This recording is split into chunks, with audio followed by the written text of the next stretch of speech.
Hello aspirant, स्वागत है आपका मेरे यूट्यूब चैनल में। और आज मैं आपके लिए जनवरी जो मंथ के करंट अफेयर्स हैं, उत्तराखंड करंट अफेयर्स, वो लेकर आया हूँ। जैसा कि आप सब लोग जानते हैं, ये मेरी यूट्यूब चैनल में दूसरी वीडियो है, जिसमें पहली वीडियो में हमने जनवरी 1 से लेकर जनवरी 10 तक जो भी करंट अफेयर्स है उनको डिस्कस किया था। साथ ही साथ जितने भी हमारे करंट अफेयर्स से रिलेटेड एक्स्ट्रा फैक्ट बन रहे थे उनको भी डिस्कस किया था। आज हम जो जनवरी मंथ का जो पूरा करंट अफेयर्स है उसको डिस्कस करेंगे, और साथ ही साथ जो भी एक्स्ट्रा फैक्ट बनते हैं उनको भी डिस्कस करेंगे। तो चलिए शुरू करते हैं हम आज के अपने करंट अफेयर्स का। तो जो हमारा सबसे पहला करंट अफेयर्स है, ये एक्स्ट्रा फैक्ट नहीं है, करंट अफेयर्स ही है। तो जो सबसे पहला हमारा करंट अफेयर्स है वह है किंग कप इंटरनेशनल बैडमिंटन। तो जो किंग कप इंटरनेशनल बैडमिंटन 2024 हुआ है, इसका जो आयोजन स्थल है वह शेंजेन चीन में हुआ है। और इसमें राज्य के जो बैडमिंटन खिलाड़ी हैं लक्ष्य सेन, इन्होंने कांस्य पदक हासिल किया है। बढ़ते हैं अपने नेक्स्ट एक्स्ट्रा फैक्ट की तरफ। तो जो हमारा एक्स्ट्रा फैक्ट है वह है पोबितारा वन्यजीव अभयारण्य।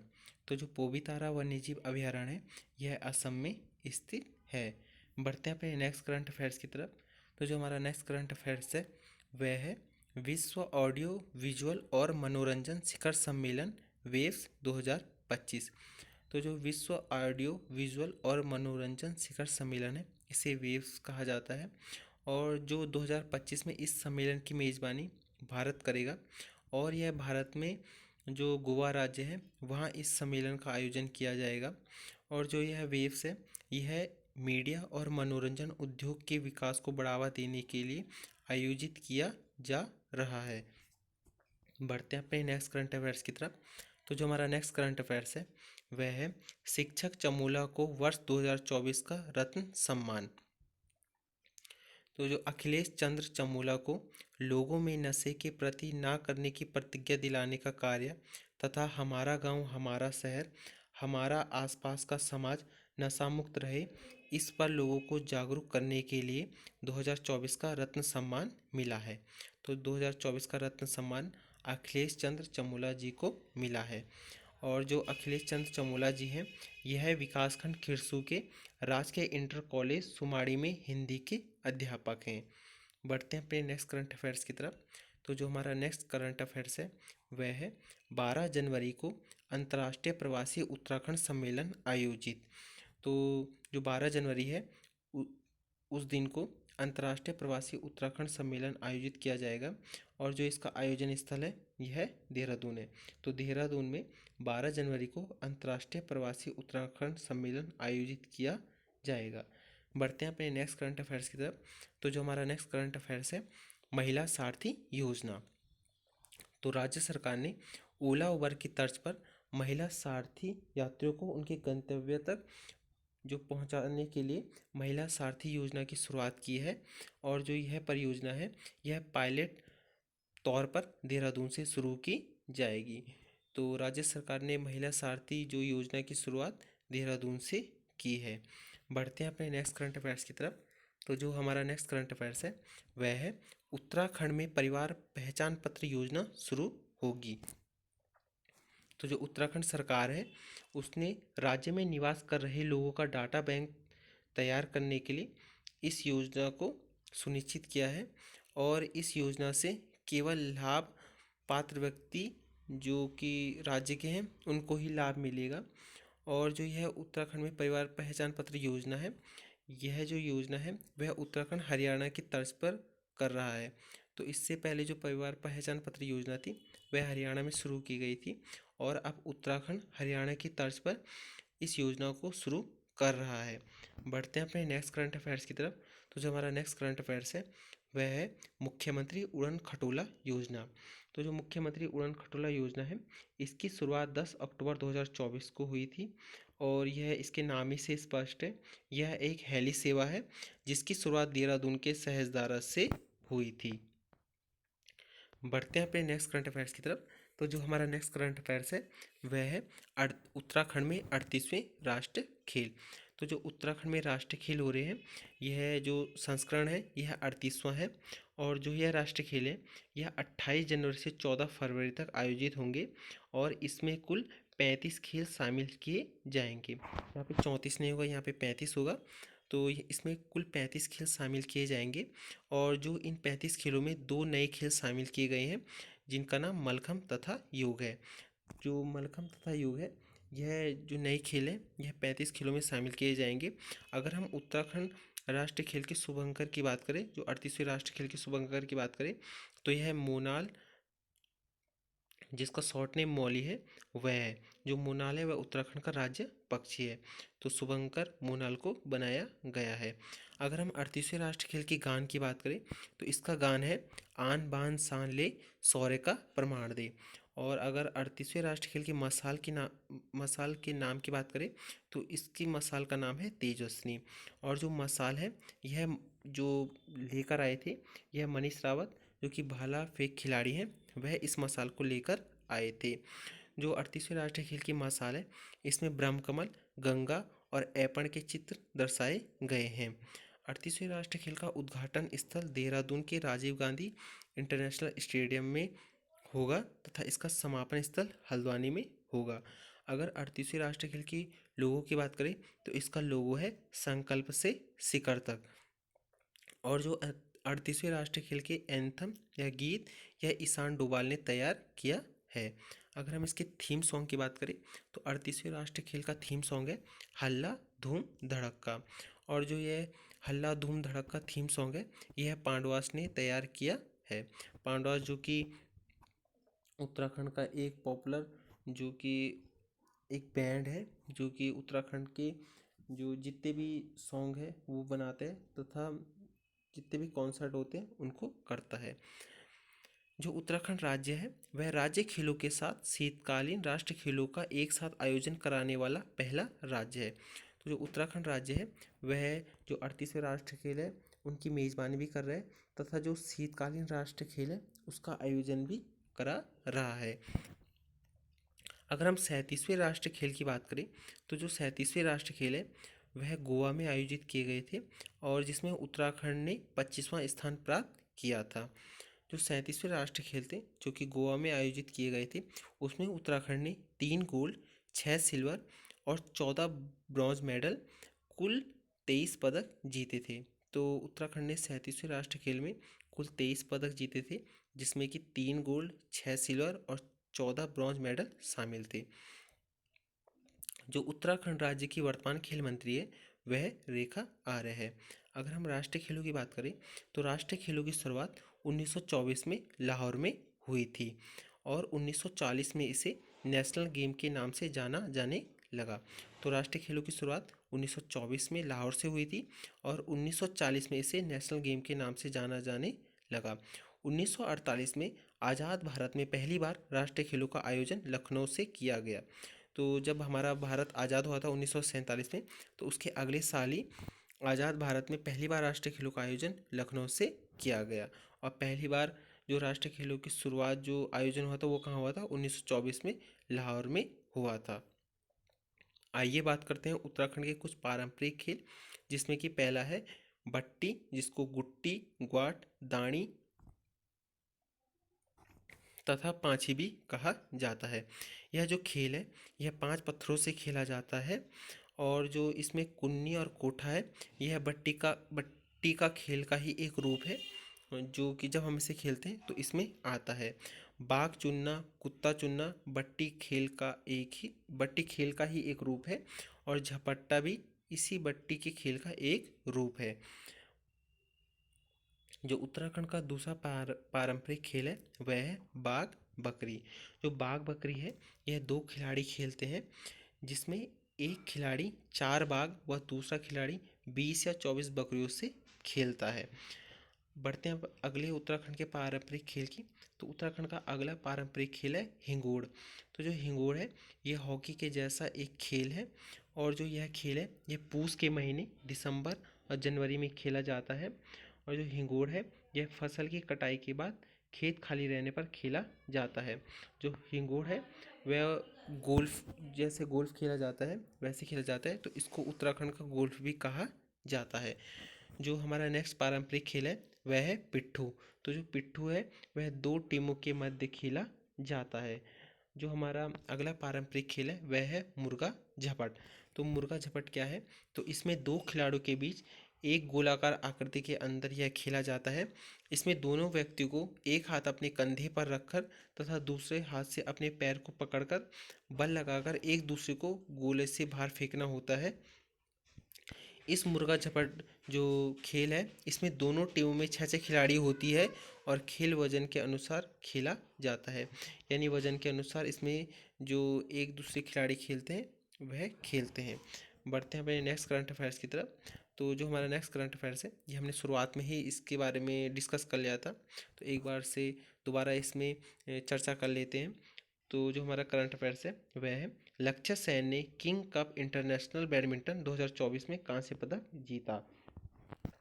तो अगर हम इसके आयोजन स्थल की बात करें तो इसका आयोजन स्थल है सेंजेनची, और इसमें जो लक्ष्य सेन है इन्होंने कांस्य पदक हासिल किया है। और जो लक्ष्य सेन है यह अल्मोड़ा से संबंधित है और बैडमिंटन खिलाड़ी है। बढ़ते हैं अपने एक्स्ट्रा फैक्ट की तरफ। तो जो हमारा एक्स्ट्रा फैक्ट है वह है केदार कांठा और द्यारा बुग्याल। तो जो केदार कांठा और द्यारा बुग्याल है यह उत्तरकाशी में स्थित है। बढ़ते हैं अपने नेक्स्ट करंट अफेयर्स की तरफ। तो जो हमारा नेक्स्ट करंट अफेयर्स है वह है सीमांत क्षेत्रों में पर्यटन को बढ़ावा देने के लिए उत्तराखंड पर्यटन विकास बोर्ड तथा आईटीबीपी के बीच एमओयू हस्ताक्षर। तो जो उत्तराखंड पर्यटन विकास बोर्ड है और तथा आईटीबीपी है उनके बीच सीमांत क्षेत्रों में पर्यटन को बढ़ावा देने के लिए एक एमओयू हस्ताक्षर हुआ है। अगर हम उत्तराखंड पर्यटन विकास बोर्ड की बात करें तो इसका गठन 1976 में हुआ था। और इसके हेडक्वार्टर की बात करें तो इसका जो मुख्यालय है वह गढ़ी कैंट देहरादून में स्थित है। 1976 में उत्तराखंड में दो निगम की स्थापना हुई थी, जिसमें एक कुमाऊं निगम तथा गढ़वाल निगम की स्थापना हुई थी। अगर हम उत्तराखंड पर्यटन नीति की बात करें तो उत्तराखंड की पर्यटन नीति 2018 में आई थी। बढ़ते हैं अपने नेक्स्ट करंट अफेयर्स की तरफ। तो जो हमारा नेक्स्ट करंट अफेयर्स नहीं एक्स्ट्रा फैक्ट है वह है त्रियुगी नारायण। तो जो त्रियुगी नारायण है यह रुद्रप्रयाग में स्थित है। और जो त्रियुगी नारायण है यह शिव पार्वती विवाह स्थल इसको कहा जाता है, और यह 1980 फीट की ऊंचाई में स्थित है। और जो त्रियुगी नारायण मंदिर है यहाँ भगवान विष्णु की मूर्ति है, और इस मंदिर की वास्तुकला बद्रीनाथ मंदिर से मिलती जुलती है। तो त्रियुगी नारायण मंदिर की जो वास्तुकला है वह बद्रीनाथ मंदिर से मिलती जुलती है। यहाँ पर तीन प्रमुख कुंड है, जिनमें पहला है रुद्र कुंड, दूसरा है विष्णु कुंड और तीसरा है ब्रह्मा कुंड। जो राज्य सरकार द्वारा इसे वेडिंग डेस्टिनेशन के रूप में विकसित किया जा रहा है। किसको वेडिंग डेस्टिनेशन के रूप में विकसित किया जा रहा है? त्रियुगी नारायण को। और जो यह त्रियुगी नारायण मंदिर है यह अखंड धुनी मंदिर के रूप में भी प्रसिद्ध है। तो अगर आपके पास क्वेश्चन पूछा जाएगा कि निम्नलिखित में से कौन सा मंदिर अखंड धुनी मंदिर के रूप में प्रसिद्ध है, तो आपका जवाब होगा त्रियुगी नारायण मंदिर। और इसके अंदर विष्णु, लक्ष्मी और सरस्वती की मूर्तियाँ स्थापित है। बढ़ते हैं अपने नेक्स्ट एक्स्ट्रा फैक्ट की तरफ। तो जो हमारा नेक्स्ट एक्स्ट्रा फैक्ट है वह है ऑल वेदर रोड परियोजना। तो जो ऑल वेदर रोड परियोजना है इसकी शुरुआत उत्तराखंड में 2017 में हुई। और जो ऑल वेदर रोड परियोजना है इस परियोजना में उत्तराखंड के 4 पवित्र धाम केदारनाथ, बद्रीनाथ, यमुनोत्री और गंगोत्री तक सड़क पहुंचाना है। और इस परियोजना का लक्ष्य राज्य में 474 सड़कें बनाना है। बढ़ते हैं अपने नेक्स्ट एक्स्ट्रा फैक्ट की तरफ। तो जो हमारा नेक्स्ट एक्स्ट्रा फैक्ट है वह है दिसंबर 2024 में किस देश ने नोरो वायरस की सूचना दी है? तो इसका सही आंसर होगा अमेरिका। ये भी एक करंट अफेयर्स है, लेकिन न्यूज़पेपर में ये अलग से दिया गया था क्वेश्चन फॉर्मेट में, तो उसको मैंने यहाँ पे एक्स्ट्रा फैक्ट की तरफ लिख लिया। बढ़ते हैं अपने नेक्स्ट करंट अफेयर्स की तरफ। तो जो हमारा नेक्स्ट करंट अफेयर्स है वह है काव्या कार्तिकेयन। जो काव्या कार्तिकेयन है यह मुंबई से संबंधित है, और इन्होंने अभी हाल ही में सभी 7 महाद्वीपों की सबसे ऊंची चोटियों पर चढ़ने वाली सबसे कम उम्र की महिला बन गई है।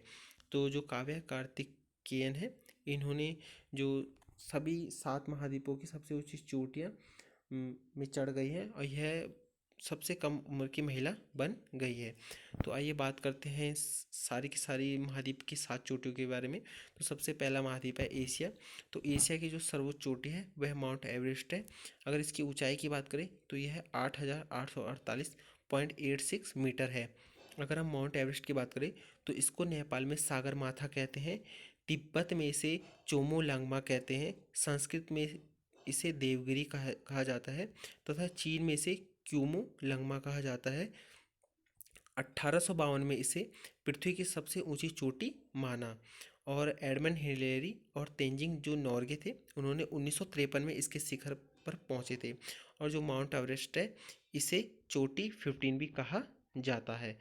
बढ़ते हैं अपने दूसरे महाद्वीप की तरफ। तो जो हमारा दूसरा महाद्वीप है वह है अफ्रीका। और जो अफ्रीका की सबसे ऊंची चोटी है वह है माउंट किलिमंजारो। जो माउंट किलिमंजारो है वह तंजानिया में स्थित है। जो माउंट किलिमंजारो है इसकी 3 चोटियां हैं, जिसमें पहली है किबू, दूसरी है मावेंजी और तीसरी है सिरा। जो किबू चोटी है वह माउंट किलिमंजारो की सबसे ऊंची चोटी है।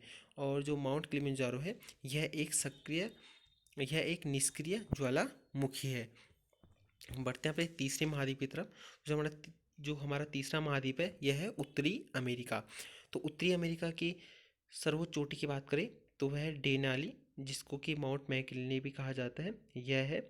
और जो डेनाली या माउंट मैकिनले है यह अलास्का श्रेणी में है और यह माउंट एवरेस्ट और अकोंकागुआ के बाद तीसरी पृथ्वी की सबसे ऊंची चोटी है। तो पहली चोटी माउंट एवरेस्ट है, दूसरी अगर पृथ्वी की सबसे ऊंची चोटी की बात करें तो दूसरी है अकोंकागुआ और तीसरी है डेनाली माउंट मैकिनले जो कि उत्तरी अमेरिका में स्थित है। बढ़ते हैं अपने चौथे महाद्वीप की तरफ। तो चौथा महाद्वीप है दक्षिण अमेरिका। और दक्षिण अमेरिका की जो सबसे ऊंची चोटी है वह है एकांकागुआ। अभी हमने थोड़ी देर पहले बात भी की थी।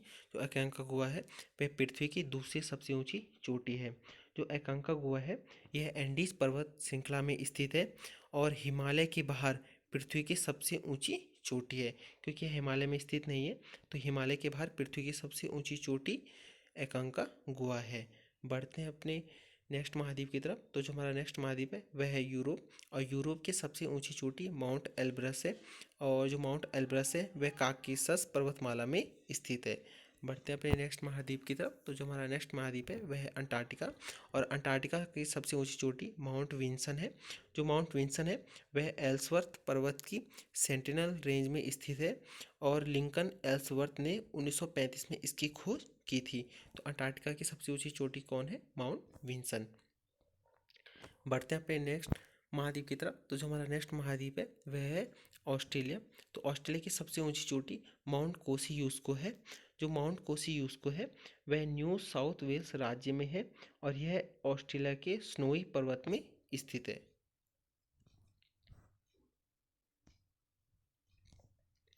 बढ़ते हैं अपने नेक्स्ट करंट अफेयर्स की तरफ।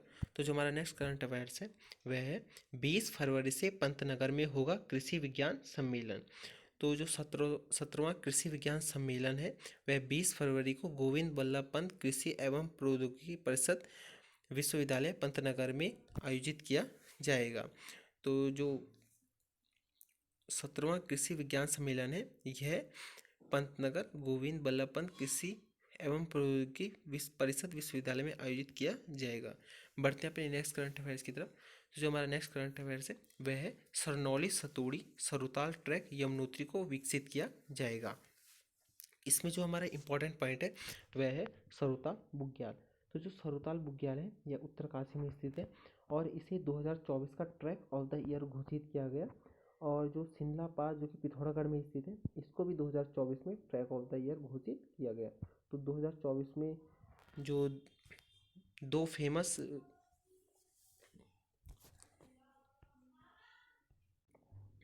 तो 2024 में जो दो फेमस जगह हैं सरुताल बुग्याल जो कि उत्तरकाशी में स्थित है तथा सिनला पास जो पिथौरागढ़ में स्थित है उनको ट्रैक ऑफ द ईयर घोषित किया गया।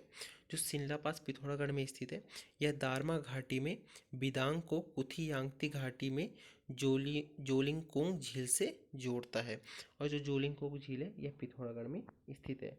बढ़ते हैं अपने नेक्स्ट एक्स्ट्रा फैक्ट की तरफ। तो जो हमारा नेक्स्ट एक्स्ट्रा फैक्ट है वह है मीरकैट रेडियो टेलीस्कोप। जो मीरकैट रेडियो टेलीस्कोप है यह दक्षिण अफ्रीका में स्थित है। जो हमारा नेक्स्ट एक्स्ट्रा फैक्ट है वह है बिजनेस रेडी सी रेडी विश्व बैंक संगठन की प्रमुख रिपोर्ट है। तो जो बिजनेस रेडी है या जिसको कि बी रेडी भी कहा जाता है, यह विश्व बैंक संगठन की प्रमुख रिपोर्ट है। बढ़ते हैं अपने नेक्स्ट एक्स्ट्रा करंट अफेयर्स की तरफ। तो जो हमारा नेक्स्ट करंट अफेयर्स है वह है राजकीय औद्योगिक कृषि विकास मेला 2025 मलेथा गांव कीर्तिनगर में शुरू हुआ। तो जो राज्य औद्योगिक कृषि विकास मेला 2025 है यह मलेथा गांव कीर्तिनगर टिहरी में शुरू हुआ था। अभी अगर हम ऊपर की बात करें तो जो पंतनगर में होता है वह कृषि विज्ञान सम्मेलन हो रहा था, और हम यहाँ पे बात कर रहे हैं राज्य औद्योगिक कृषि विकास मेला की। जो यह मेला है यह वीर माधो सिंह भंडारी को समर्पित है। आइए जानते हैं वीर माधो सिंह भंडारी के बारे में। तो जो वीर माधो सिंह भंडारी है यह महिपति शाह का सेनापति था, जिसका जन्म मलेथा टिहरी गढ़वाल में हुआ था। अगर हम इनके पिता की बात करें तो इनके पिता का नाम कालू भंडारी था, और जो इनकी माता थी वह उदीना बैराणी थी। जो वीर माधो सिंह भंडारी है इन्हें गर्वभंजक कहा जाता है। और अगर हम गर्वभंजन की बात करें तो गर्वभंजन महिपति शाह को कहा जाता है, और गर्वभंजक वीर माधो सिंह भंडारी को कहा जाता है। अगर इनकी वीर गाथी की बात करें तो इनकी वीर गाथी चीन तुमुल युद्ध जो कि 1640 में हुआ था उसमें हुई थी, और सतलज नदी के तट पर इनकी मृत्यु हुई थी, और इन्होंने मलेथा की गूल का निर्माण कराया है। बढ़ते हैं अपने नेक्स्ट करंट अफेयर्स की तरफ। तो जो हमारा नेक्स्ट करंट अफेयर्स है वह है खारा हाइड्रो पावर प्रोजेक्ट के ULMMC ने तैयार किया DPR। तो जो सहारनपुर के खारा हाइड्रो पावर प्रोजेक्ट है जो कि आसन नदी पर बना है तथा ताजेवाला डैम के ऊपर यह बना है, तो इसके लिए उत्तराखंड भूस्खलन न्यूनीकरण एवं प्रबंध केंद्र जो कि देहरादून में स्थित है, इन्होंने इसके लिए DPR तैयार कर ली है। बढ़ते हैं अपने नेक्स्ट करंट अफेयर्स की तरफ। तो जो हमारा नेक्स्ट करंट अफेयर्स है वह है विज्ञान और सामुदायिक प्रयास से बचेंगे राज्य के देवन। तो राज्य के देवन को बचाने के लिए विज्ञान और सामुदायिक प्रयास किए जा रहे हैं। आइए जानते हैं कि देवन किन्हें कहते हैं। तो देवन उन्हें कहते हैं जो लोगों की पौराणिक कथाओं से जुड़े होते हैं तथा जिन्हें काटने पर अशुभ माना जाता है। यानी कि देवन उन्हें कहा जाता है जो कि लोगों की जो कि आस्था से जुड़े हुए होते हैं और जिन्हें काटने पर अशुभ माना जाता है। आइए जानते हैं उत्तराखंड के देवन। तो उत्तराखंड में सर्वाधिक देवन 140 पिथौरागढ़ में है। आइए जानते हैं कुछ देवन की। जो पहला देवन है वह है जागेश्वर धाम। तो कुमाऊं के जागेश्वर धाम को नागेश्वर दारुक वन के नाम से भी जाना जाता है, और यहाँ बहुत अधिक देवदार के वन है जिन्हें की जो यहाँ बहुत सारे देवदार के वन है उनको देवन कहा जाता है। बढ़ते हैं हम दूसरे उत्तराखंड राज्य के देवन की। तो दूसरा है हमारा ताड़केश्वर महादेव। तो पौड़ी जिले में इस मंदिर क्षेत्र में देवदार के वन है जिनकी लकड़ियाँ काटने तथा यहाँ पेड़ काटने पर पाबंदी है, क्योंकि जो यहाँ के वन है जो इस मंदिर के आसपास के जितने भी पेड़ होंगे देवदार के उनको देवन माना गया है। बढ़ते हैं अपने तीसरे मंदिर की तरफ। तीसरा मंदिर है हमारा हाट कालिका मंदिर। तो गंगोली हाट में स्थित इस मंदिर में देवदार के पर्याप्त वन है जिनको कि देवन माना गया है। जो हमारा चौथा है वह है दीवा डांडा। तो पौड़ी जिले में स्थित यहाँ बांस के पेड़ों की प्रधानता है, और जो दीवा डांडा के आसपास बांस के पेड़ हैं इनको देवन माना गया है, और दीवा डांडा पौड़ी जिले में स्थित है। जो हमारा पांचवा जो देवन है वह है नैनी डांडा के वन। तो जो नैनी डांडा है वह पौड़ी जिले में स्थित है, और जो नैनी डांडा के वन है यहाँ यह देवन इनको माना गया है, और नैनी डांडा के वन में बंजा देवी मेला लगता है। जो हमारे चौथे देवन है वह है जोशीमठ के देव वृक्ष। तो जो जोशीमठ में जो सहतूत का वृक्ष है इसको देवन माना गया है। और जो पांचवा है लाटू देवता मंदिर में देवदार वृक्ष। तो जो लाटू देवता मंदिर में देवदार वृक्ष है उनको देवन माना गया है। बढ़ते हैं अपने नेक्स्ट एक्स्ट्रा फैक्ट की तरफ। तो जो हमारा नेक्स्ट एक्स्ट्रा फैक्ट है वह है पिंपलांत्री मॉडल। तो राजस्थान के पिंपलांत्री गांव में हर लड़की के जन्म पर 111 पेड़ लगाए जाते हैं। श्याम सुंदर पालीवाल ने इस पहल की शुरुआत की है। तो जो पिंपलांतरी मॉडल है, हाल ही में जो सुप्रीम कोर्ट है उन्होंने काफ़ी प्रशंसा की थी इस मॉडल की, और यह राजस्थान ज़िले से संबंधित है। जो हमारा नेक्स्ट एक्स्ट्रा फैक्ट है वह है माँ कड़ाई देवी मंदिर। तो जो माँ कड़ाई देवी मंदिर है यह लोहाघाट चंपावत में स्थित है। बढ़ते हैं अपने नेक्स्ट करंट अफेयर्स की तरफ। तो जो हमारा नेक्स्ट करंट अफेयर्स है वह है 50वीं राष्ट्रीय जूनियर कबड्डी प्रतियोगिता हरिद्वार में शुरू। तो जो 50वीं राष्ट्रीय जूनियर कबड्डी है यह हरिद्वार में शुरू हो गई है। और जो यह जूनियर कबड्डी प्रतियोगिता है यह वंदना कटारिया स्पोर्ट्स स्टेडियम रोशनाबाद हरिद्वार में आयोजित की जाएगी। जो वंदना कटारिया है यह उत्तराखंड राज्य के हरिद्वार से संबंधित एक महिला है जो कि हॉकी खेल से संबंधित है। बढ़ते हैं अपने नेक्स्ट करंट अफेयर्स की तरफ। तो जो हमारा नेक्स्ट करंट अफेयर्स है वह है आईटीबीपी के आईजी गुंजियाल को मिला राष्ट्रपति पदक।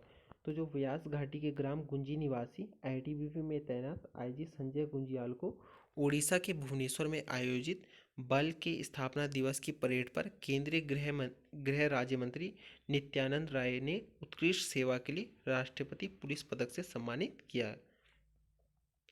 तो हाल ही में आईटीबीपी के किस व्यक्ति को राष्ट्रपति पदक से सम्मानित किया गया? जो आईजी संजय गुंजियाल। बढ़ते हैं अपने नेक्स्ट करंट अफेयर्स की तरफ। तो जो हमारा नेक्स्ट करंट अफेयर्स है वह है भेल ने भूटान में शुरू की जल विद्युत परियोजना। तो जो भेल है भारतीय हैवी इलेक्ट्रॉनिक लिमिटेड जो कि हरिद्वार में स्थित है, इसने भूटान में पुनात पुनात संगछू सेकंड जल विद्युत परियोजना की 2 इकाइयों का सफलतापूर्वक संचालन किया। बढ़ते हैं अपने नेक्स्ट करंट अफेयर्स की तरफ। तो जो हमारा नेक्स्ट करंट अफेयर्स है वह है उत्तराखंड के स्कूलों में उगाया गया मशरूम। तो प्रदेश के सरकारी स्कूल परिसर में अब मशरूम उगाया जाएगा। पायलट प्रोजेक्ट के तहत दून व टिहरी में यह परियोजना शुरू होगी। तो उत्तराखंड के स्कूलों में अब जो बच्चे हैं उनको मशरूम उगाने का प्रशिक्षण दिया जा रहा है, जिसमें पायलट प्रोजेक्ट के तहत जो यह मशरूम उगाने की जो तकनीक है यह दून व टिहरी में इस परियोजना को शुरू किया जाएगा। अगर हम उत्तराखंड की मशरूम गर्ल की बात करें तो उत्तराखंड की मशरूम गर्ल दिव्या रावत है जिनका संबंध चमोली जिले से है। आइए बढ़ते हैं एक्स्ट्रा फैक्ट की तरफ। तो जो कल्पेनी द्वीप है वह लक्षद्वीप से संबंधित है। लक्षद्वीप में कल्पेनी द्वीप है। और जो कोसियार पेयजल परियोजना है यह टिहरी जिले में स्थित है। बढ़ते हैं अपने नेक्स्ट करंट अफेयर्स की तरफ। तो जो हमारा नेक्स्ट करंट अफेयर्स है वह है उत्तराखंड को 2025 तक ड्रग्स फ्री बनाने का संकल्प। तो राज्य सरकार ने 2025 तक उत्तराखंड को ड्रग्स फ्री बनाने का संकल्प लिया है। बढ़ते हैं अपने नेक्स्ट करंट अफेयर्स की तरफ। तो जो हमारा नेक्स्ट करंट अफेयर्स है वह है 38वें राष्ट्रीय खेलों का शुभारंभ करेंगे नरेंद्र मोदी। तो जो 38वें राष्ट्रीय खेल है, खेलों में लोगों को राष्ट्रीय खेलों के प्रति जागरूक करने के लिए 26 दिसंबर से शुरू की गई मशाल रैली, इसको अभी यहाँ पे देखते हैं। और जो 38वें राष्ट्रीय खेल है इसका शुभारंभ नरेंद्र मोदी कर रहे हैं। और जो 38वें राष्ट्रीय खेल में जो लोगों को जागरूक करने के लिए एक विशाल जो मशाल रैली का आयोजन किया गया है जो कि 26 दिसंबर से शुरू हुई है। और यह 35 दिनों तक मतलब इस रैली का आयोजन किया जाएगा जो कि 3823 किलोमीटर का यह सफ़र तय करेगी। और यह रैली 13 जिलों के 99 स्थानों से होकर गुजरेगी। इस रैली में उत्तराखंड की जो मशाल है तेजस्विनी और जो उत्तराखंड का शुभंकर है मौली, वो उत्तराखंड के 13 जिलों के 99 स्थानों में जगह जगह जाएंगे और उत्तराखंड के लोगों को राष्ट्रीय खेलों के प्रति जागरूक करेंगे। बढ़ते हैं अपने नेक्स्ट करंट अफेयर्स की तरफ। तो जो हमारा नेक्स्ट करंट अफेयर्स है वह है राष्ट्रीय स्वास्थ्य मिशन की मिशन निदेशक स्वाति भदौरिया ने आशा कार्यकर्ताओं के लिए प्रदेश में संचालित मोबाइल अकादमी प्रशिक्षण कोर्स में उत्कृष्ट प्रदर्शन करने वाले 5 जिलों को सम्मानित किया है। तो जो राष्ट्रीय स्वास्थ्य मिशन की जो मिशन निदेशक स्वाति भदौरिया है उन्होंने जो कार्यकर्ताओं के लिए प्रदेश में जो संचालित मोबाइल अकादमी प्रशिक्षण कोर्स है उसमें उत्कृष्ट प्रदर्शन करने वाले 5 जिलों को सम्मानित किया गया है। आइए जानते हैं 5 जिले कौन कौन से। तो इसमें पहला है चंपावत, दूसरा है अल्मोड़ा, तीसरा है उत्तरकाशी, चौथा है बागेश्वर और पांचवा है टिहरी। बढ़ते हैं अपने नेक्स्ट करंट अफेयर्स की तरफ। तो जो हमारा नेक्स्ट करंट अफेयर्स है वह है गणतंत्र दिवस की झांकी में दिखेगा छपेली नृत्य। जो गणतंत्र दिवस है 2025 में, उस पर संस्कार सांस्कृतिक एवं पर्यावरण संरक्षण समिति अल्मोड़ा छपेली नृत्य की प्रस्तुति देंगे। जो गणतंत्र दिवस 2025 है, उसमें संस्कार सांस्कृतिक एवं पर्यावरण संरक्षण समिति अल्मोड़ा छपेली नृत्य की जो ये समिति अल्मोड़ा में स्थित है और यह छपेली नृत्य की प्रस्तुति देंगे। इस समिति में 50 कलाकारों का चयन हुआ है और जो इस दल का नेतृत्व है वह ललित मोहन बिष्ट करेंगे। और गणतंत्र दिवस 2025 पर उत्तराखंड की झांकी खेल पर आधारित होगी। आइए जानते हैं छपेली नृत्य के बारे में। तो छपेली नृत्य कुमाऊं का एक लोक नृत्य है और यह प्रेम प्रधान एक नृत्य है। बढ़ते हैं अपने नेक्स्ट करंट अफेयर्स की तरफ। तो जो हमारा नेक्स्ट करंट अफेयर्स है वह है रानीखेत में पहली बार नजर आया ब्लैक ड्रोंगो। तो जो ब्लैक ड्रोंगो है यह एक प्रकार का पक्षी है और यह रानीखेत में पहली बार नजर आया है। बढ़ते हैं अपने नेक्स्ट करंट अफेयर्स की तरफ। तो जो हमारा नेक्स्ट करंट अफेयर्स है वह है उत्तराखंड में 40 भूतापीय ऊर्जा स्रोतों का अध्ययन होगा। तो उत्तराखंड सरकार तथा आइसलैंड की कंपनी वर्किस के बीच भूतापीय ऊर्जा से बिजली बनाने के लिए समझौता हुआ है। तो उत्तराखंड सरकार तथा जो आइसलैंड की कंपनी वर्किस है उनके बीच में जो उत्तराखंड की 40 भूतापीय जो ऊर्जा है उनसे बिजली बनाने के लिए समझौता हुआ है। बढ़ते हैं अपने नेक्स्ट करंट अफेयर्स की तरफ। तो जो हमारा नेक्स्ट करंट अफेयर्स है वह है इंडियन ऑयल कॉरपोरेशन पिरूल से कंप्रेस्ड बायोगैस पायलट प्रोजेक्ट के तहत बनाएगी। तो जो इंडियन ऑयल कॉरपोरेशन है वह पिरूल से कंप्रेस्ड बायोगैस पायलट प्रोजेक्ट के तहत बनाएगी। बढ़ते हैं अपने नेक्स्ट एक्स्ट्रा फैक्ट की तरफ। तो जो हमारा नेक्स्ट एक्स्ट्रा फैक्ट है वह है कुमाऊनी शादी रस्म अल्मुनिया। तो कुमाऊं में एक शादी रस्म होती है जिसको अल्मुनिया कहा जाता है। आइए जानते हैं क्या है यह शादी रस्म। तो इस रस्म में नवविवाहित जोड़े और उनके परिवारों के बीच संबंधों को मजबूत करने के लिए यह रस्म मनाई जाती है जिसको कि अल्मुनिया कहते हैं। बढ़ते हैं अपने नेक्स्ट करंट अफेयर्स की तरफ। तो जो हमारा नेक्स्ट करंट अफेयर्स है वह है जगुड़ी को कबीर सम्मान। तो हिंदी साहित्य के प्रसिद्ध कवि लीलाधर जगुड़ी को राष्ट्रीय कबीर सम्मान से सम्मानित किया जाएगा। और जो यह सम्मान है यह मध्य प्रदेश सरकार की ओर से भारतीय कविता के क्षेत्र में यह सम्मान दिया जाता है। तो मध्य प्रदेश सरकार द्वारा जो कबीर सम्मान है राष्ट्र कबीर सम्मान वह दिया जाता है। और जो 2025 का जो कबीर सम्मान है यह लीलाधर जगुड़ी को दिया गया। बढ़ते हैं अपने नेक्स्ट करंट अफेयर्स की तरफ। तो जो हमारा नेक्स्ट करंट अफेयर्स है वह है professor Pushpendra life time achievement award से सम्मानित। जो पुष्पेंद्र राठी को मणिपुर के इम्फाल में लाइफ टाइम अचीवमेंट अवार्ड से सम्मानित किया गया। जो पुष्पेंद्र राठी को यह सम्मान सोयाबीन की उन्नत किस्में विकसित करने के लिए दिया गया है। तो जो राज्य के प्रोफेसर पुष्पेंद्र हैं उनको मणिपुर के इम्फाल में लाइफ टाइम अचीवमेंट अवार्ड से सम्मानित किया गया। और क्यों किया गया नहीं, क्योंकि इन्होंने सोयाबीन की उन्नत किस्में विकसित की थी। बढ़ते हैं अपने नेक्स्ट करंट अफेयर्स की तरफ। तो जो हमारा नेक्स्ट करंट अफेयर्स है वह है पीएम सूर्यघर योजना के लिए यूपीसीएल को मिला पुरस्कार। पहले हम जानते हैं यूपीसीएल है क्या। तो UPCL Uttarakhand power corporation limited है। इसको पीएम सूर्यघर योजना के लिए पुरस्कार मिला है। जो यूपीसीएल है यह कंपनी अधिनियम 1956 के तहत 2001 में इसको निगमित किया गया। अगर हम इसके हेडक्वार्टर की बात करें तो इसका मुख्यालय देहरादून में है और जो इसका मुख्यालय है मुख्यालय का नाम विक्टोरिया क्रॉस विजेता गब्बर सिंह नेगी के नाम पर रखा गया है। बढ़ते हैं अपने नेक्स्ट करंट अफेयर्स की तरफ। तो जो हमारा नेक्स्ट करंट अफेयर्स है वह है प्रदेश के 6 पुलिसकर्मियों को राष्ट्रपति पदक। तो गणतंत्र दिवस के अवसर पर प्रदेश के 6 पुलिसकर्मियों को राष्ट्रपति पदक दिया गया जिसमें कि पहले हैं अर्जुन सिंह, दूसरे हैं शाहजहां अंसारी, तीसरे हैं प्रमोद कुमार, चौथे हैं वीरेंद्र सिंह कठैत, पांचवें हैं शुभम सुमन पंत और छठवें हैं राजेंद्र सिंह। बढ़ते हैं अपने नेक्स्ट करंट अफेयर्स की तरफ। तो जो हमारा नेक्स्ट करंट अफेयर्स है वह है उत्तराखंड में यूसीसी लागू हुआ।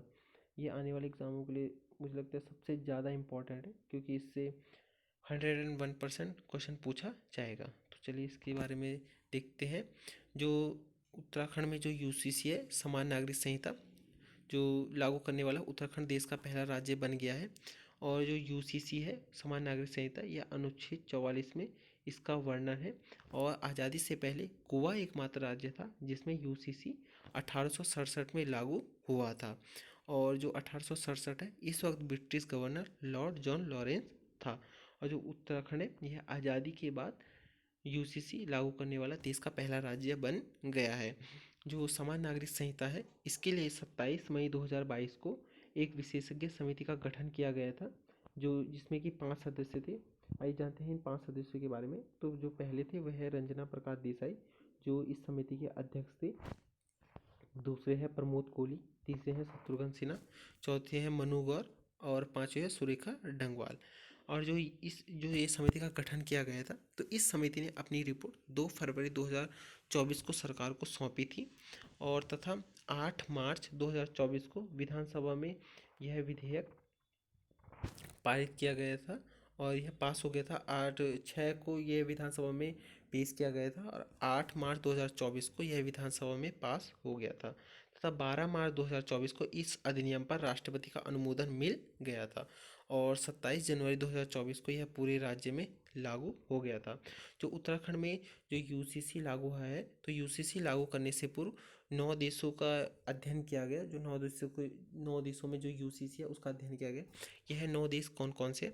तो सबसे पहला है सऊदी, दूसरा है तुर्की, तीसरा है इंडोनेशिया, चौथा है नेपाल, पांचवा है फ्रांस, छठवां है अजरबैजान, सातवां है जर्मनी, आठवां है जापान और 9 है कनाडा। तो इन देशों का पहले अध्ययन किया गया, तब उत्तराखंड में यूसीसी को लागू किया गया।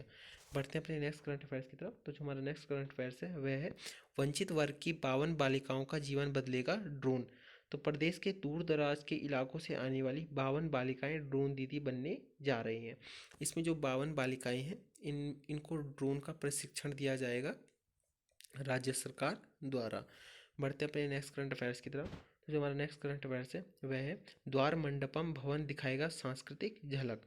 तो राज्यपाल गुरमीत सिंह ने राजभवन के मुख्य प्रवेश द्वार द्वार मंडपम का लोकार्पण किया, जो राजभवन है देहरादून में स्थित है। और इसमें जो राज्यपाल गुरमीत सिंह हैं, उन्होंने जो राजभवन का मुख्य प्रवेश द्वार है उसका नाम द्वार मंडपम रखा है और उसका लोकार्पण किया गया। और अगर हम द्वार मंडपम की शैली की बात करें तो यह पहाड़ शैली में बनाया गया है। बढ़ते हैं अपने नेक्स्ट करंट अफेयर्स की तरफ। तो जो हमारा नेक्स्ट करंट अफेयर्स है वह है राधा बहन भट्ट का पद्मश्री पुरस्कार के लिए हुआ चयन। तो जो राधा बहन भट्ट है, जो उत्तराखंड राज्य से संबंधित है, इनका पद्मश्री पुरस्कार के लिए चयन हुआ है। अगर हम इनके जन्म की बात करें तो इनका जन्म 16 अक्टूबर 1933 को धुरका गांव अल्मोड़ा में हुआ था। और इनकी एक प्रमुख पुस्तक है जो है वे दिन वे लोग, जो इनकी एक यह संस्मरण यात्रा है। और जो वे दिन वे लोग है, यह गांधी जी को समर्पित रचनात्मक इनकी एक पुस्तक है और कार्यकर्ता के जीवन के अनुभव जो गांधी जी को समर्पित है। और जो राधा बहन भट्ट है, इनको पहाड़ की गांधी भी कहा जाता है। बढ़ते हैं अपने नेक्स्ट करंट अफेयर्स की तरफ। तो जो हमारा नेक्स्ट करंट अफेयर्स है वह है 38वें राष्ट्र खेलों की थीम होगी ग्रीन गेम्स। ये काफ़ी ज़्यादा इंपॉर्टेंट है। 38वें राष्ट्र खेल के बारे में मैंने जितने भी इंपॉर्टेंट पॉइंट थे वह पीछे भी डिस्कस कर दिए गए हैं। अब जैसे जैसे जो दिन आगे आगे जा रहे हैं वैसे वैसे आपको नए नए फैक्ट देखने को मिल रहे हैं न्यूज़पेपर में, तो उनको भी मैं इसमें ऐड ऑन कर रहा हूँ। जो 38वें राष्ट्रीय खेलों की थीम होगी ग्रीन गेम्स। तो राज्य सरकार पर्यावरण को बढ़ावा देने के लिए 38वें राष्ट्रीय खेलों की थीम ग्रीन गेम्स पर रखी गई है। इसमें प्रत्येक खिलाड़ी को प्राप्त पदक पर वृक्षारोपण पर जोर दिया जाएगा। आइए जानते हैं जो 38वें राष्ट्रीय खेल हो रहे वह किन स्थानों पर कौन से नेशनल गेम का आयोजन किया जाएगा। जैसे जो सबसे ज़्यादा इंपॉर्टेंट है वह है योगासन। जो योगासन है ये अल्मोड़ा में आयोजित किया जाएगा। जो बॉक्सिंग है वह पिथौरागढ़ में आयोजित किया जाएगा। जो राफ्टिंग है वह चंपावत में आयोजन किया जाएगा। और जो ये राष्ट्रीय खेल है यह कुल 8 जिलों तथा 12 शहरों में हो रहे हैं। आइए जानते हैं 8 जिले कौन कौन से हैं। तो सबसे पहला है देहरादून, हरिद्वार, टिहरी, यूएस नगर, नैनीताल, अल्मोड़ा, पिथौरागढ़, चंपावत। तो इन 8 जिलों में राष्ट्रीय खेल का आयोजन किया जा रहा है, जिसमें कि गढ़वाल के 3 जिले हैं तथा जो कुमाऊं है उसके 5 जिले हैं। और जो 8 जिले तथा 12 शहरों में इसका आयोजन किया जा रहा है। बढ़ते हैं अपने नेक्स्ट करंट अफेयर्स की तरफ। तो जो हमारा नेक्स्ट करंट अफेयर्स है वह है अल्मोड़ा के पंकज जोशी बने गुजरात के मुख्य सचिव। तो जो अल्मोड़ा के पंकज जोशी है वह गुजरात के मुख्य सचिव बनाए गए हैं। बढ़ते हैं अपने नेक्स्ट करंट अफेयर्स की तरफ। तो जो हमारा नेक्स्ट करंट अफेयर्स है वह है नगर निकाय के चुनाव में सबसे ज़्यादा रुद्रप्रयाग जनपद में चुनाव। तो अभी हाल ही में उत्तराखंड राज्य में नगर निगम और नगर निकाय के चुनाव हुए थे, जिसमें कि सबसे ज़्यादा जो चुनाव हुए हैं वे रुद्रप्रयाग जिले में हुए हैं। आइए जानते हैं कि प्रथम तीन जिले जिनमें सबसे ज़्यादा चुनाव हुए हैं वह है सबसे सबसे पहले है रुद्रप्रयाग, दूसरे पे है यूएस नगर और तीसरे पे है नैनीताल।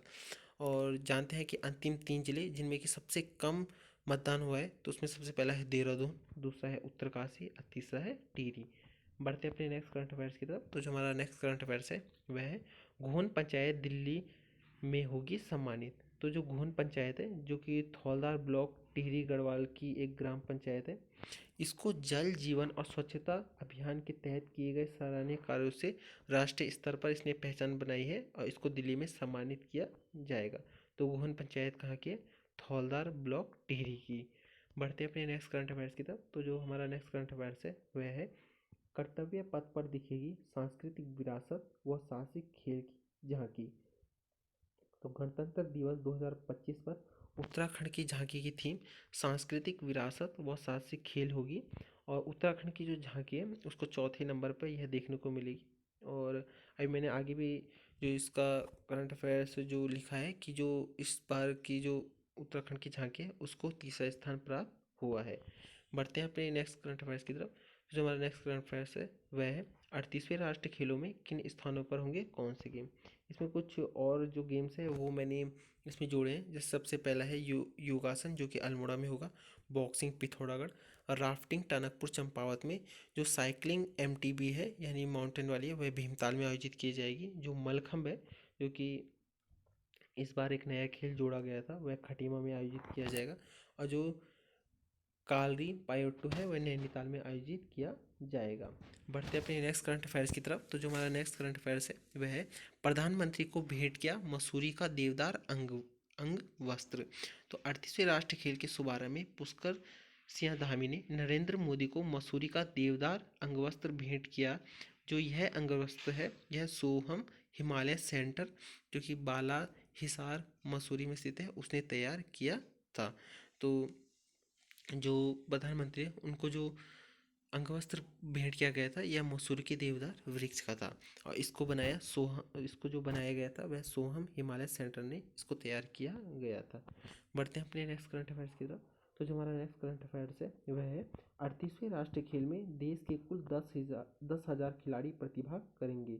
तो 38वें राष्ट्रीय खेल में जो देश के कुल 10,000 खिलाड़ी प्रतिभाग करेंगे, ये एग्जैक्ट नंबर नहीं है लेकिन अगर एग्जैक्ट नंबर की बात करें तो 9,500 कुछ के आसपास है, जिसको कि 10,000 मतलब लगभग से 10,000 खिलाड़ी ही इसमें प्रतिभा करेंगे। अगर हम इसमें उत्तराखंड की बात करें तो उत्तराखंड राज्य के 750 खिलाड़ी इसमें प्रतिभाग करेंगे। जो राष्ट्रीय खेल है 38वां राष्ट्रीय खेल वह उत्तराखंड के 8 जिलों तथा उनके 12 शहरों में इसका आयोजन किया जा रहा है। अगर हम इसके उद्घाटन स्थल की बात करें तो इसका उद्घाटन जो है राजीव गांधी अंतर्राष्ट्रीय स्टेडियम देहरादून जो में स्थित है वहाँ इसका उद्घाटन किया जाएगा और इसका उद्घाटन पीएम मोदी करेंगे। जो 38वें राष्ट्रीय खेल है उसमें उत्तराखंड की नेटबॉल टीम नेटबॉल टीम महिला रग्बी टीम और फुटबॉल की टीम पहली बार जो प्रतिभा करेंगी। जो 38वें राष्ट्रीय खेल है इसके लिए 14 देशों से 14 खेल उपकरण खरीदे गए हैं। जो 14 देश हैं उनसे 14 जो खेल उपकरण हैं वो खरीदे गए हैं। जो 38वें राष्ट्रीय खेल है इसमें गोल्फ स्पर्धा को बाहर कर दिया गया है क्योंकि उत्तराखंड में एक अच्छा जो जो गोल्फ के लिए मैदान था वो उपलब्ध नहीं था, तो जिसके कारण जो गोल्फ वाला गेम था उसको बाहर कर दिया गया है। जो उत्तराखंड में सबसे ज़्यादा जो खेल हो रहे हैं वह 20 खेल देहरादून में होंगे। और 38 आप जानते हैं 38वें राष्ट्रीय खेल में किस जिले में होगी कौन सी प्रतियोगिता। जैसे सबसे पहले पिथौरागढ़ में बॉक्सिंग हो रही है, अल्मोड़ा में योगासन हो रहा है, चंपावत में राफ्टिंग हो रही है, टिहरी में कैनोइंग व क्याकिंग जिसको कैनोइंग व क्याकिंग व रोइंग कहते हैं वह होगी। नैनीताल में cycling MTB, football, taekwondo, facing, kho kho, swimming, triathlon, modern pentathlon ये आयोजित होंगे। यूएस नगर में mallakhamb, volleyball, handball, cycling track, cycling road, shooting, trap and skate आयोजित किए जाएंगे। हरिद्वार में हॉकी, कुश्ती, कबड्डी और कलारी पट्टू का आयोजन किया जाएगा। जो देहरादून है, देहरादून में तीरंदाजी, एथलेटिक्स, रग्बी सेम्स, भारोत्तोलन, judo, basketball 5x5, basketball 5x5, basketball 3x3, gymnastic, netball, wushu, lawn ball, निशानेबाजी, tennis, table tennis, squash, extreme slalom, canoe slalom, beach handball, beach volleyball, beach kabaddi आयोजित किया जाएगा। बढ़ते हैं अपने नेक्स्ट करंट अफेयर्स की तरफ। जो हमारा नेक्स्ट करंट अफेयर्स है वह है उत्तराखंड में 27 जनवरी को लागू हुआ समान नागरिक संहिता। तो उत्तराखंड में 27 जनवरी 2025 को समान नागरिक संहिता लागू हो गई है। अगर हम इसके एक्स्ट्रा फैक्ट की बात करें तो धामी जी द्वारा फरवरी 2022 में समान नागरिक संहिता की घोषणा की गई थी तथा 27 मई 2022 को समान नागरिक संहिता के लिए 5 सदस्य की समिति का गठन किया गया था, जिसमें पहला रंजना प्रकाश देसाई जो कि इस समिति के अध्यक्ष थी, दूसरा था प्रमोद कोहली, तीसरा था शत्रुघ्न सिन्हा, चौथा था मनु गौर और पांचवी थी सुरेखा डंगवाल। 2 फरवरी 2024 को इस समिति ने अपनी रिपोर्ट सरकार को सौंपी। 6 फरवरी 2024 को यह जो यूसीसी है वह विधानसभा में इस समिति को मतलब जो इस रिपोर्ट को रखा गया। 8 फरवरी 2024 को विधानसभा में यूसीसी पारित हो गया। 12 मार्च 2024 को राष्ट्रपति द्रौपदी मुर्मू द्वारा इसको मंजूरी दी गई तथा 12 मार्च 2024 को उत्तराखंड के राज्यपाल लेफ्टिनेंट गुरमीत सिंह ने इसको भी मंजूरी दे दी तथा 12 मार्च 2024 को यह विधेयक कानून बन गया। जैसे कि आप जानते हैं जब राष्ट्रपति इसमें साइन कर देता है किसी भी विधेयक में तो वो कानून बन जाता है। तो 12 मार्च को जब राष्ट्रपति द्वारा इसको मंजूरी दी गई तो 12 मार्च 2024 को यह विधेयक कानून बन गया। 14 मार्च 2024 को धामी ने यूसीसी के लिए नियमावली समिति का गठन या जिसको क्रियान्वयन समिति का गठन किया। यह भी 5 सदस्यीय समिति थी जिसमें कि इसके अध्यक्ष शत्रुघ्न सिन्हा थे, दूसरी सुरेखा डंगवाल, तीसरी मनु गौड़, चौथे अमित सिंह और अजय मिश्रा थे। तो 14 मार्च 2024 को जो पुष्कर सिंह धामी जी ने यूसीसी के लिए एक नियमावली समिति का गठन या क्रियान्वयन समिति का गठन किया था, उसके अध्यक्ष शत्रुघ्न सिन्हा थे। जो नियामक समिति है इसने 18 अक्टूबर 2024 को सरकार को अपनी रिपोर्ट दी थी और 27 जनवरी 2025 को यूसीसी पूरे राज्य में लागू हो गया है। बढ़ते हैं अपने नेक्स्ट करंट अफेयर्स की तरफ। तो जो हमारा नेक्स्ट करंट अफेयर्स है वह है उत्तराखंड ने 38वें राष्ट्रीय खेल में जीता पहला पदक। तो उत्तराखंड में जो 38वें राष्ट्रीय खेलों का आयोजन किया जा रहा है उसमें उत्तराखंड ने अपना पहला पदक जीत लिया है। यह जो पदक है वह मार्शल आर्ट वुशु की चांगक्वान प्रतियोगिता में राज्य की ज्योति वर्मा ने इसमें कांस्य पदक जीता है। जो ज्योति वर्मा है वह बागेश्वर जिले से संबंधित है और ज्योति वर्मा का जो खेल क्या है तो यह वुशु खेलती है जो कि एक मार्शल आर्ट की प्रतियोगिता है। बढ़ते हैं अपने नेक्स्ट करंट अफेयर्स की तरफ। तो जो हमारा नेक्स्ट करंट अफेयर्स है वह है 6वें राज्य वित्त आयोग का गठन, पूर्व मुख्य सचिव एन रविशंकर बने अध्यक्ष। तो 6वें राज्य वित्त आयोग का गठन कर दिया गया है जिसमें जो पूर्व मुख्य सचिव एन रविशंकर जो है इनको अध्यक्ष बनाया गया है। जो 6वां राज्य वित्त आयोग है का गठन किया गया है इसमें 3 सदस्य शामिल किए गए हैं जिनमें सबसे पहले एन रविशंकर जो कि इसके अध्यक्ष हैं, दूसरे हैं पीएस जंगपांगी और तीसरे हैं डॉक्टर एमसी जोशी। जो राज्य वित्त आयोग है यह अनुच्छेद 243 आई के अनुसार उत्तराखंड के राज्यपाल हर 5 साल में वित्त आयोग का गठन करने के लिए जिम्मेदार है। तो अनुच्छेद 243 आई के तहत राज्य वित्त आयोग की बात कही गई है। जो 6वें राज्य वित्त आयोग 1 अप्रैल जो 6वां राज्य वित्त आयोग है यह 1 अप्रैल 2026 से शुरू होगा और 5 साल की अवधि के लिए अपनी सिफारिश देगा, यानी 2026 से अगले साल से यह शुरू होगा। अगर हम बात करें कि उत्तराखंड में प्रथम वित्त आयोग के अध्यक्ष कौन थे तो प्रथम वित्त आयोग के अध्यक्ष आर के दर। उत्तराखंड में द्वितीय वित्त आयोग के अध्यक्ष जीसी श्रीवास्तव, तृतीय वित्त आयोग के अध्यक्ष आई के पांडे, चतुर्थ वित्त आयोग के अध्यक्ष प्रोफेसर टी.एस. पपोला, लेकिन जो प्रोफेसर टी.एस. पपोला है इनको बाद में हटाकर इनकी जगह डॉक्टर बी.के. जोशी को इसका अध्यक्ष बना दिया गया। और उत्तराखंड में 5वें वित्त आयोग के अध्यक्ष इंदु कुमार पांडे थी और जो 6वें वित्त आयोग के अध्यक्ष एन रविशंकर को बनाया गया है। बढ़ते हैं अपने नेक्स्ट करंट अफेयर्स की तरफ। तो जो हमारा नेक्स्ट करंट अफेयर्स है वह है राज्यपाल गुरमीत सिंह ने जल जल जाता अभियान की शुरुआत की। जल जीवन यहाँ पे जल जल जाता अभियान की शुरुआत की। तो जो गुरमीत सिंह ने जो जल जाता अभियान की जो शुरुआत की है, यह जल जीवन मिशन के तहत स्कूली बच्चे और स्थानीय समुदायों को वर्षा जल संरक्षण प्रयासों में शामिल करने के उद्देश्य से आयोजित किया जाएगा। बढ़ते हैं अपने नेक्स्ट करंट अफेयर्स की तरफ। तो जो हमारा नेक्स्ट करंट अफेयर्स है वह है उत्तराखंड की झांकी को मिला तीसरा स्थान। तो गणतंत्र दिवस 2025 में उत्तराखंड की झांकी को तीसरा स्थान मिला है।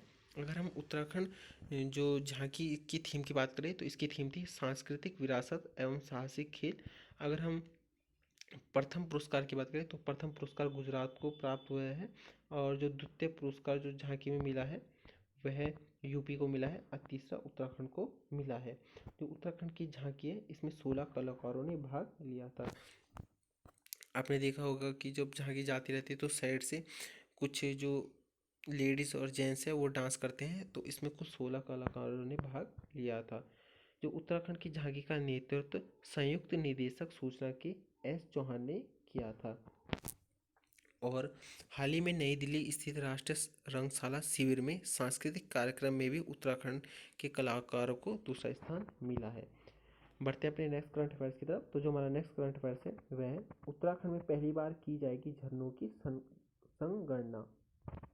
तो उत्तराखंड में पहली बार झरनों की संगणना की जाएगी।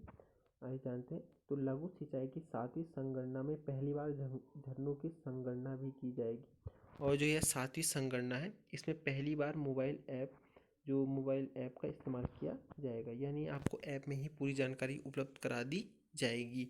उत्तराखंड में कितने झरने हैं, कितने झरने सूख गए हैं, कितने झरने सूखने की कगार पर है, ये सब आपको मोबाइल ऐप में उपलब्ध करा दिया जाएगा। बढ़ते हैं अपने नेक्स्ट करंट अफेयर्स की तरफ। तो जो हमारा नेक्स्ट करंट अफेयर्स है वह है उत्तराखंड बोर्ड के छात्रों के लिए उत्कर्ष परीक्षा। तो उत्तराखंड बोर्ड के छात्रों के लिए उत्कर्ष परीक्षा का आयोजन किया गया है। आइए जानते हैं इसके बारे में। तो इस बार उत्तराखंड बोर्ड के हाई स्कूल और इंटर के परीक्षार्थियों के लिए उत्कर्ष परीक्षा कार्यक्रम आयोजित किया जाएगा। और जो यह जो उत्कर्ष जो कार्यक्रम है यह नैनीताल जिले के 19,000 से ज़्यादा छात्र छात्राओं को बोर्ड की तैयारी इसमें कराई जाएगी तथा 10 साल पुराने मॉडल पेपर को हल कराया जाएगा। उत्तराखंड में हाल ही में उत्कर्ष जो कार्यक्रम है यह किससे संबंधित है, यह परीक्षा से संबंधित है। यह नैनीताल जिले में ही आयोजित किया गया है, जिसमें कि जो छात्र छात्राओं हैं उनको बोर्ड परीक्षा की तैयारी की जाएगी तथा 10 साल पुराने मॉडल पेपर को हल कराया जाएगा। बढ़ते हैं अपने नेक्स्ट करंट अफेयर्स की तरफ। तो जो हमारा नेक्स्ट करंट अफेयर्स है वह है अब प्रसव पूर्व जांच के लिए भी निःशुल्क होगी खुशियों की सवारी। तो जब उत्तराखंड राज्य में जब भी महिलाएं अपना प्रसव कराती हैं तो उसके बाद जो एक एम्बुलेंस है जिसको कि खुशियों की सवारी कहा जाता है वह जो महिलाओं को घर तक निःशुल्क भेजती थी, निःशुल्क ले जाती थी। तो अब राज्य सरकार द्वारा अगर आप प्रसव के पूर्व जांच कराने के लिए किसी राज्य के अस्पताल में जाते हैं जो कि राज्य का सरकारी अस्पताल है, तो उसमें जो खुशियों की सवारी है जो कि एक एम्बुलेंस है वह आपको निःशुल्क आपके घर तक पहुंचाएगी। तो जो खुशियों की सवारी है आइए इसके बारे में जानते हैं। तो जननी सुरक्षा योजना के तहत खुशियों की सवारी को 2015 में शामिल किया गया, जिसकी जिम्मेदारी जच्चा व बच्चा को सुरक्षित घर पहुंचाना था। तो जो खुशियों की सवारी है इसको 2015 में शामिल किया गया और जननी सुरक्षा योजना के तहत इसको शामिल किया गया। आइए जानते हैं जननी सुरक्षा योजना के बारे में। तो जो जननी सुरक्षा योजना है इसकी शुरुआत अप्रैल 2005 में हुई थी और यह क्या है, तो सरकारी अस्पताल में सुरक्षित प्रसव कराने पर गर्भवती को 1400 की धनराशि दी जाती थी, जिसे 2017 में बढ़ाकर 6,000 रुपये कर दिया गया है। तो जननी सुरक्षा योजना क्या है, इसकी शुरुआत कब हुई थी? अप्रैल 2005। इसके तहत जो सरकारी अस्पताल में जो सुरक्षित प्रसव कराने वाली गर्भवती को 1400 रुपये की धनराशि दी जाती थी, जिसे 2017 में बढ़ाकर 6000 रुपये कर दिया गया है। तो ये थे हमारे कुछ इम्पोर्टेंट जनवरी के करंट अफेयर्स जिसको कि हमने डिस्कस किया, और साथ ही साथ जो भी हमारे एक्स्ट्रा फैक्ट है उनको भी हमने डिस्कस किया। आई होप, मुझे लगता है आपको वीडियो पसंद आई हो। यह मेरी यूट्यूब चैनल की अभी दूसरी वीडियो है, और अभी अगर मैं इतने अच्छे से ना समझा पा रहा हूँ, ना इतने अच्छे से बोल पा रहा हूँगा, तो यह मेरी अभी दूसरी वीडियो है। धीरे धीरे मैं अपने को इम्प्रूव करूँगा और आपको एक बेहतर जो क्वालिटी की वीडियो है वो प्रोवाइड की जाएगी, जिसमें कि सब कुछ पहले से बेहतर होगा। तो ये थी मेरी आज की जो उत्तराखंड जनवरी के करंट अफेयर्स की वीडियो। आई होप आपको पसंद आई हो। अगर पसंद आई हो तो लाइक, शेयर एंड सब्सक्राइब जरूर कीजिएगा, और जिससे कि जो आने वाली जो नई वीडियो है करंट अफेयर्स की, वो आपको नोटिफिकेशन के थ्रू मिल सके। और जो अब आने वाले जो फरवरी का जो करंट अफेयर्स है वो आपको साप्ताहिक जो मैं प्रोवाइड करवा दूंगा, और जितने भी आगे जो मंथ के करंट अफेयर्स है वो भी आपको जल्दी प्रोवाइड कर दी जाएगी। तो तब तक के लिए धन्यवाद।